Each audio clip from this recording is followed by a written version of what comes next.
د ملاله راتګ چې دی دا زموږ دپاره ډېر د خوشحالۍ خبر دی، نه صرف زموږ د سوات دپاره د پښتونخوا دپاره بلکې د ټول وطن دپاره د ټول ملک دپاره ډېر د خوشحالۍ خبر دی، ځکه چې ملاله چې ده هغه د تعلیم یو نشان جوړ شوی دی، یو سمبل دی د تعلیم دپاره، د ترقۍ دپاره، د خوشحالۍ دپاره.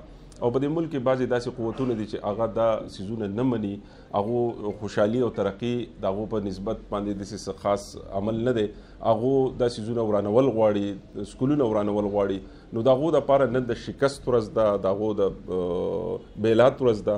زما نوم امنا خان دی او زه په څلورم جماعت کې سبق وایم او زه ډېره خوشحاله یم چې ملاله پاکستان ته راله او هغې زموږ دپاره ډېر ښه کار کړی دی او هغې موږ د جنکو د تعلیم دپاره اواز اوچت کړی دی. زما نوم مرجان دی او زه په شپږم کلاس کې سبق وایم او دنیا کې ټول خلک ملاله پېژني او هغې د جنکو د سبق دپاره تعلیم دپاره اواز اوچت کړی دی.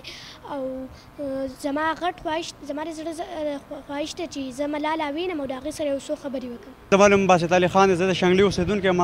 دلته په سوات کې ډېرې مودې پاتې کېږم. ملالې ته موږ ویلکم ویو، په خیر راغلی ورته ویو په سوات راتلو باندې. او زموږ د پاکستان فخر دی، کوم قرباني چې په سوات یې هغې ورکړله ټولې دنیا ته ښکاره ده. زما نوم محمد کومیل دی، د قمبر سره تعلق ساتم. ملاله چې دا زموږ یوه خور وه، هغې باندې چې دی ډزې وشوې، هغې سره دوه نورې هم زموږ خویندې وې، خو هغه چې لاړه امریکې ته، هغې ته نوبل ایوارډ میلاو شو.